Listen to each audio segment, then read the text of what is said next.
SMA dan SMK di Lampung Barat dan Pesisir Barat memungut SPP.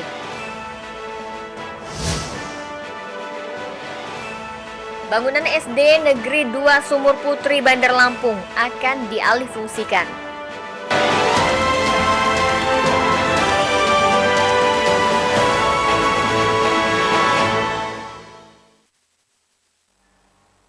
Tabi pun. Selamat pagi pemirsa iNews di Bandar Lampung dan sekitarnya. Selama 30 menit ke depan, kami akan menemani pagi Anda dengan berbagai liputan dari berbagai daerah di Lampung. Sekolah tingkat SMA dan SMK di Pesisir Barat dan Lampung Barat memungut SPP. Meski sudah dibiayai BOS, sekolah berdalih masih kekurangan menggaji guru honorer. Pemirsa, bersama saya Ferlisi Andini, inilah iNews Lampung selengkapnya.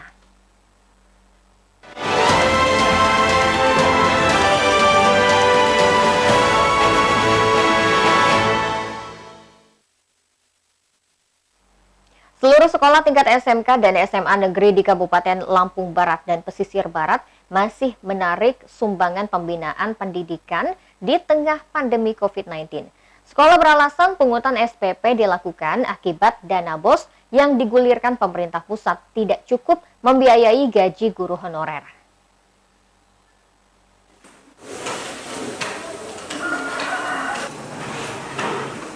Sebanyak 21 sekolah di Lampung Barat serta 13 sekolah tingkat SMA dan SMK negeri di Pesisir Barat melakukan penarikan SPP dari siswa-siswi. Pungutan sumbangan pendidikan dilakukan untuk memenuhi biaya pendidikan guna melancarkan kegiatan belajar mengajar. Terdapat dua sumber dana yang digulirkan pemerintah pusat, yakni dana BOS reguler sebesar 1,5 juta rupiah per siswa selama 1 tahun, dan dana BOS daerah dari pemerintah provinsi sebanyak 15% dari jumlah siswa. Namun, bantuan tersebut dinilai masih kurang dalam menunjang biaya pendidikan. Sekolah melakukan penarikan SPP yang berlaku bagi seluruh peserta didiknya. Besaran sumbangan di masing-masing sekolah berbeda, antara 100 hingga Rp135.000 per siswa setiap bulannya. Penarikan SPP dilakukan berdasarkan Peraturan Gubernur Lampung Nomor 61 Tahun 2020 tentang peran serta wali murid dalam pendanaan pendidikan. Mayoritas penarikan SPP di dua wilayah tersebut dilakukan untuk membantu sekolah dalam pembayaran gaji guru honorer. Memang kita karena memang untuk pendanaan pendidikan ini kurang ya, jadi akhirnya dikeluarkan Pergub 61 itu untuk mendukung pembiayaan pendidikan. Nah, untuk bus regulernya dapat semua, Pak? Dapat semua. Dapat semua. Berapa nilainya, Pak, kalau di bus reguler? Kalau bus reguler satu siswa itu per tahun lebih kurang 1.500.000. Kalau bus reguler sendiri alokasinya untuk apa saja, Pak? Iya, bus reguler itu ada porsi-porsinya. Ada untuk barang jasa, kemudian belanja modal, kemudian ada untuk untuk pembayaran guru-guru honor sekian persen, tidak mencukupi. Penarikan SPP bagi SMA dan SMK negeri dapat dihentikan jika dana BOS reguler dari pemerintah pusat ditambah, sehingga dapat menggaji guru honorer di sekolah. Dari Lampung Barat, Enrico Ngantung, iNews melaporkan. Direktorat Lalu Lintas Polda Lampung mulai menerapkan Electronic Traffic Law Enforcement atau tilang elektronik. Pengguna kendaraan yang melancar dengan terekam kamera pengawas akan dikirimkan surat denda sanksi tilang. Pelanggar wajib melunasi denda terhitung sejak kedatangan surat konfirmasi tilang. Setelah melakukan pelanggaran, nanti dia akan konfirmasi. Pemberlakuan tilang elektronik ini dengan menggunakan kamera pengawas di 5 titik lokasi jalan raya di Kota Bandar Lampung. Di antaranya di Jalan Kartini Tanjung Karang Pusat, Jalan Patimura, Jalan Cutnyadin, Jalan Sultan Agung Simpang Kimaja, serta Jalan Zainal Abidin Pagar Alam Kedaton Bandar Lampung. Dalam penerapannya, kamera akan merekam pengguna kendaraan yang melanggar aturan lalu lintas seperti berkendara sepeda motor, tidak menggunakan helm, memutar balik arah atau melawan arus, tidak menggunakan nomor plat kendaraan, tidak menggunakan sabuk pengaman, serta menerobos akses jalan saat berada di lampu merah. Pengguna kendaraan yang terekam kamera pengawas melanggar akan dikirimkan surat konfirmasi tilang melalui jasa pengiriman kantor pos sesuai dengan alamat yang tertera pada STNK dan nomor plat kendaraannya. Surat konfirmasi tilang akan dikirimkan selambat-lambatnya selama 2 hari dari pelanggaran yang dilakukan. Sistemnya, secara sistem dari mulai diterbitkan surat konfirmasi itu sudah dihitung 5 hari. 5 hari setelah nanti katakanlah pelanggar itu ditilang itu 7 hari. Jadi di hari ke-8 setelah ditilang dia tidak membayar denda itu akan diajukan status blokir STNK. Ditlantas Polda Lampung berkoordinasi dengan Kejaksaan dan Pengadilan Negeri Tanjung Karang. Pelanggar lalu lintas diwajibkan menyelesaikan dalam waktu maksimal 7 hari dari diterimanya surat konfirmasi tilang. Jika tidak melunasinya, petugas akan memblokir nota wajib pajak kendaraannya. Negeri sesuai dengan peraturan Mahkamah Agung nomor 12 tahun 2016 bahwa untuk pelanggaran tilang kami hanya nanti dendanya akan dicantumkan di website pengadilan dan ditempel di papan pamflet kantor pengadilan. Untuk seterusnya kejaksaan barang bukti nanti kalau memang masih ada barang bukti dikirim ke kejaksaan negeri. Kalau besaran nominalnya berarti kita pakai helm gitu. Kalau denda nominal itu kan kewenangan hakim yang menyidangkan perkara tersebut. Ditlantas Polda Lampung menyediakan 1 ruangan sebagai tempat masyarakat pengguna kendaraan untuk melakukan konfirmasi atau menyampaikan keluhannya terkait penerapan tilang elektronik. Dari Bandar Lampung, Ruslana S, iNews melaporkan. Polresta Bandar Lampung menerapkan tilang elektronik bagi pelanggar lalu lintas. Sebanyak 5 kamera elektronik traffic announcement disebar di sejumlah lokasi di Bandar Lampung. Memperlakukan yang namanya denda kesepakatan. Sementara ini penggunaan kamera ETLE masih uji coba di Bandar Lampung. Sistem tersebut bakal berlaku efektif pada akhir Februari 2021, sedangkan pelaksanaannya dilakukan pada 17 Maret 2021. Pengendara yang kedapatan melakukan pelanggaran lalu lintas saat melintas di lokasi kamera, maka gambarnya akan tertangkap kamera ETLE yang memiliki teknologi resolusi tinggi. Pelanggar akan dikirimkan surat tilang ke rumahnya melalui PT Pos Indonesia. Dan pelanggar diberi waktu 5 hari untuk melakukan konfirmasi, baik melalui website atau datang langsung ke Mapolresta. Usai konfirmasi, pengendara diberi waktu maksimal 7 hari untuk membayar denda tilang secara elektronik. Pembayaran melalui akun virtual bank. Sanksi lebih tegas akan diterapkan bagi pelanggar yang tidak membayar tilang, yaitu STNK kendaraan yang bersangkutan akan diblokir dan tidak bisa membayar pajak kendaraan. Berikut ini 5 lokasi kamera ETLE dan 10 kamera pemantau di Bandar Lampung. Jalan Sultan Agung Simpang TL Kimaja arah flyover Kimaja, Jalan Cut Nyadin Simpang TL Tamin arah Agus Salim Bawah, Jalan Patimura Begadang Resto arah Jalan Patimura, Jalan Zainal Abidin Pagar Alam JPO UBL dari 2 arah, dan Jalan Kartini JPO Garuda. Sedangkan 10 lokasi kamera pemantau ada di Jalan Imam Bonjol Flyover Kemiling, Jalan Zainal Abidin Pagar Alam Tugu Raden Intan, Jalan Ria Kudu Simpang Airan, Jalan RE Martadinata Simpang Sukamaju, Jalan Soekarno-Hatta Simpang Jalan T Ambon, Bundaran Tugu Adipura, Jalan Walter Mongonsidi Kantor Gubernur, Jalan Malahayati Simpang Bank BCA, Jalan Sudirman Flyover Pahoman, dan Jalan Raden Imbakusuma Tugu Durian. Tim Liputan iNews melaporkan.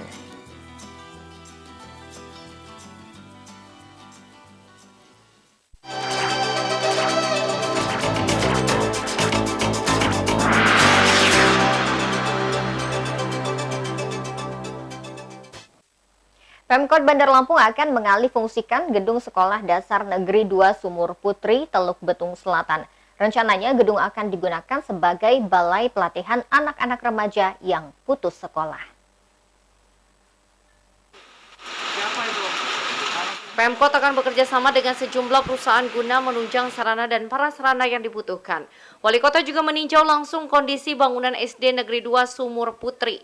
Bersama wakilnya Dedi Amrullah dan Kepala Dinas Pendidikan Soekarma Wijaya, Eva mengecek satu persatu ruangan di sekolah yang sudah tak difungsikan lagi akibat tidak adanya murid. Untuk anak-anak yang ada di Kota Bandar Lampung yang putus sekolah, harapan besar supaya mereka yang menganggur bisa mendapatkan pekerjaan yang layak. Ini awal. Dan mudah-mudahan prestasi anak-anak tidak kalah dengan anak-anak yang sudah belajar maksimal dan mereka tidak malu untuk berkumpul dengan teman-teman yang lain. Diharapkan adanya balai pelatihan tersebut dapat memberikan kesempatan bagi remaja untuk mendapatkan pekerjaan karena memiliki keterampilan. Dari Bandar Lampung, Ruslana S. iNews melaporkan.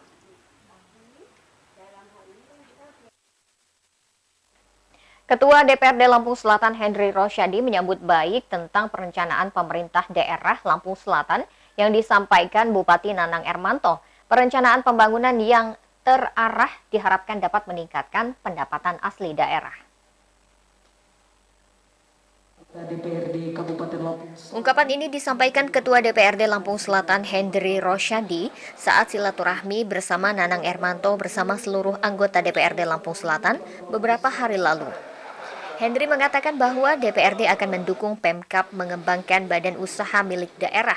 Pembangunan dapat meningkatkan pendapatan asli daerah, sekaligus akan berdampak kepada meningkatnya perekonomian masyarakat Lampung Selatan. Masalah BUMD, DPR pasti akan mendukung itu. Tepuk tangan. Tidak perlu khawatir Pak Bupati. Kenapa saya katakan penyelenggaraan pemerintah daerah harus ada eksekutif legislatif? Karena BUMD itu bagian juga untuk kesejahteraan masyarakat kita. Henry berharap silaturahmi antara kedua lembaga sering diadakan. Melalui kegiatan ini dapat dirumuskan terobosan baru untuk membangun daerah. Dari Lampung Selatan, Rudi Apriyadi dan Alsiswadi iNews melaporkan. Pemirsa, setelah jeda pariwara berikut kami kembali dengan informasi. DPRD Metro menggelar sidang paripurna penyampaian pidato wali kota. Tetaplah bersama kami.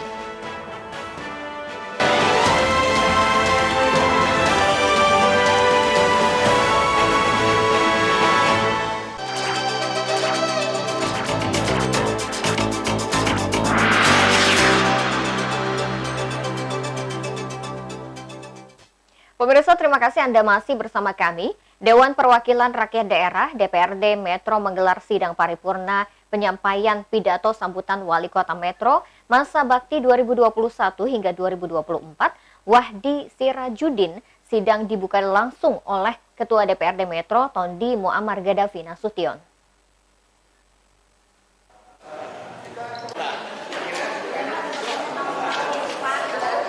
Sidang paripurna pidato Wali Kota Metro berlangsung di gedung DPRD setempat beberapa waktu lalu. Sidang dihadiri anggota dewan dan beberapa undangan seperti tokoh agama, tokoh masyarakat, partai politik, dan ormas sekota Metro. Turut hadir pada paripurna tersebut jajaran Forkopimda Kota Metro. Rapat paripurna yang digelar di ruang rapat utama gedung DPRD Kota Metro dan dihadiri oleh 25 anggota dewan sehingga rapat paripurna tersebut quorum. Dalam kesempatan tersebut, Ketua DPRD Tondi MG Nasution mengatakan bahwa dalam menindaklanjuti surat edaran dari Menteri Dalam Negeri tentang penegasan dan kejelasan terkait pelaksanaan pemilihan kepala daerah, maka wali kota dan wakil wali kota terpilih yang telah sah melakukan serah terima jabatan akan menyampaikan pidatonya dalam rapat paripurna. Menindaklanjuti surat edaran Menteri Dalam Negeri nomor 273/487/SJ tentang penegasan dan penjelasan terkait pelaksanaan pemilihan kepala daerah serentak tahun 2020, maka wali kota dan wakil wali kota yang telah dilantik serta telah melakukan serah terima jabatan akan menyampaikan sambutan sebagai wali kota dalam rapat paripurna DPRD. Untuk itu segera kita ikuti agenda rapat paripurna hari ini, yaitu penyampaian pidato sambutan wali kota Metro. Usai rapat dibuka, Wali Kota Metro terpilih menyampaikan pidatonya dalam rapat paripurna. Dalam sambutan pidatonya, Wahdi mengatakan bahwa prioritas utama program kerja dalam 100 hari ke depan berfokus dalam pencegahan dan penanggulangan COVID-19, perlindungan sosial, pemulihan ekonomi, dan reformasi struktural, sebagaimana diamanatkan dalam rencana kerja pemerintah RKP tahun 2021. Kami sebutkan satu persatu. Alhamdulillah, marilah kita panjatkan puji syukur kepada Allah Subhanahu wa taala atas segala nikmat karunia-Nya sehingga kita dapat berkumpul bersama pada forum yang berbahagia ini dan terhormat ini dalam keadaan sehat walafiat di tengah suasana pandemi COVID-19 dengan tetap menerapkan protokol kesehatan. Rasa syukur juga kami panjatkan karena tadi pagi telah dilaksanakan pelantikan wali kota dan wakil wali kota oleh gubernur langsung yang juga diikuti secara virtual dan alhamdulillah berjalan dengan baik dan lancar. Selain itu, beberapa jam yang lalu juga telah dilakukan serah terima jabatan dari daerah wali kota Metro yang alhamdulillah juga berjalan dengan kondusif. Saudara pimpinan, anggota DPRD dan hadirin yang kami hormati, penyelenggaraan pemerintah yang baik dan bersih terdiri dari dua komponen, yaitu good and clean corporate governance. Bapak Ibu sekalian yang kami hormati, kami mengucapkan terima kasih kepada Yang Terhormat Wali Kota Metro yang berkenan memberikan sambutan dengan telah dilantiknya Wali Kota dan Wakil Wali Kota Metro hasil pilkada serentak tahun 2020. Mudah-mudahan dapat kita simak semua dengan sebaik-baiknya dan dapat lebih meningkatkan sinergitas pemerintahan bersama dengan seluruh komponen masyarakat Kota Metro. Dan untuk lebih dari itu, semoga semua yang kita lakukan mendapat hidayah dan pertolongan dari Allah Subhanahu wa taala, Tuhan yang Maha Kuasa. Dengan terpilihnya wali kota baru untuk Kota Metro Bumi Saiwawai akan menjadi angin segar dalam tata kelola pemerintahan Kota Metro dengan program-program unggulan yang tentunya telah dibahas secara matang sebelum pencalonan. Besar harapan warga Kota Metro terhadap wali kota baru untuk membuat Metro lebih maju dalam segala sektor. Dari Metro, Yuzar dan Joko Jodipra, iNews melaporkan.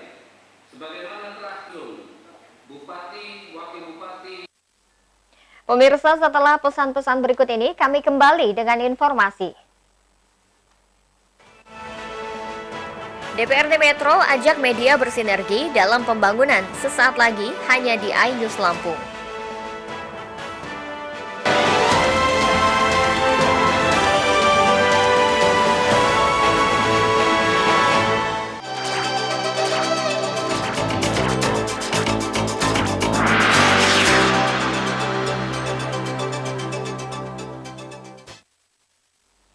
Terima kasih Anda masih bersama kami. DPRD Metro minta organisasi media bersinergi dukung program pembangunan di Bumi Saiwawai. Ketua DPRD Metro Tondi Nasution berpesan media juga dapat berperan aktif mengawasi kebijakan pemerintah. Laporan tersebut mengakhiri iNews Lampung hari ini. Mewakili tim yang bertugas, saya Verlisi Andini undur diri.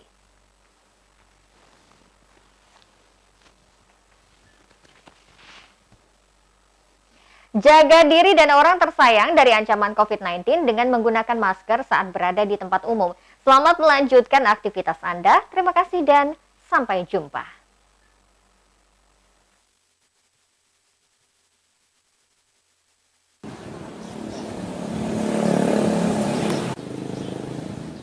Ketua DPRD Metro Tondi Nasution menerima audiensi perwakilan Persatuan Wartawan Republik Indonesia atau PWRI Kota Metro di ruang kerja DPRD setempat.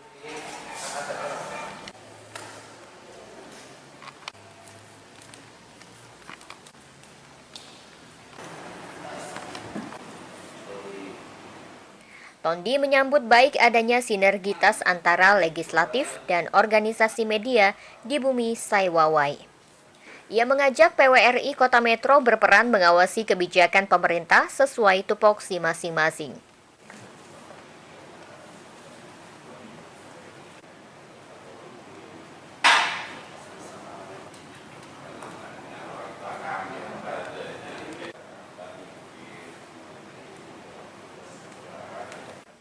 Politisi Partai Golkar itu menyebut bakal terbuka menerima kritik maupun gagasan untuk kemajuan Kota Metro. Menurutnya, media menjadi salah satu corong menangkal informasi maupun berita hoaks yang belakangan marak di medsos. Wartawan diharapkan menjadi garda terdepan dalam memerangi berita bohong alias hoaks. Media dituntut mampu menyajikan berita berimbang dan tidak tendensius sesuai fakta lapangan.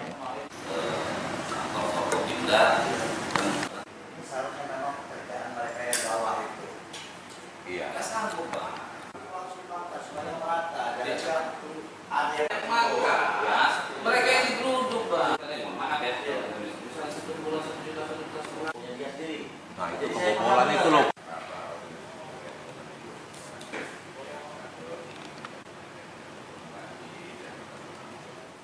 Dalam model komunikasi satu arah atau linier, media massa dianggap memainkan peranan penting dalam pendekatan pembangunan, khususnya dalam penyampaian pesan yang persuasif dan informatif dari pemerintah kepada masyarakat. Komunikasi massa dianggap akan menjadi kekuatan ampuh dalam pembangunan.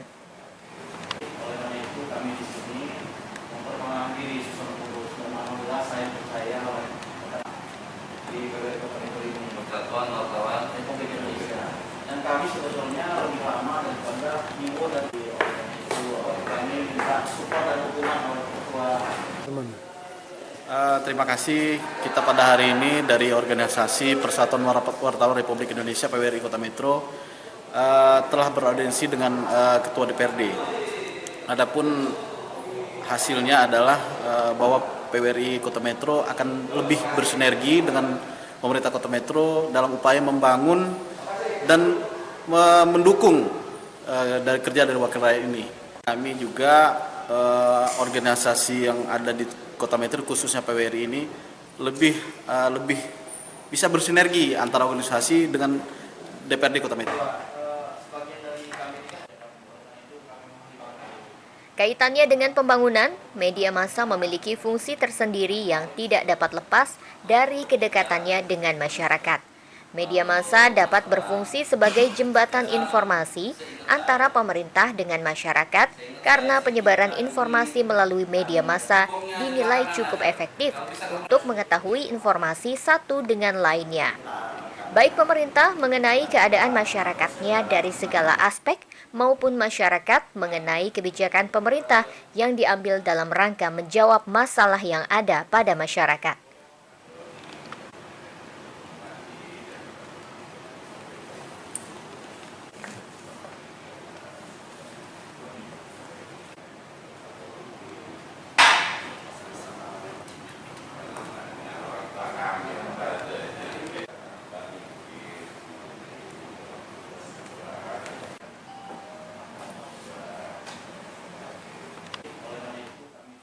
Seiring dengan fungsinya tersebut, otomatis media massa juga dapat menjadi kontrol sosial bagi perkembangan kehidupan masyarakat, serta kontrol bagi pengambilan kebijakan oleh pemerintah. Dari Metro, Yuzar dan Joko Jodipra, iNews melaporkan.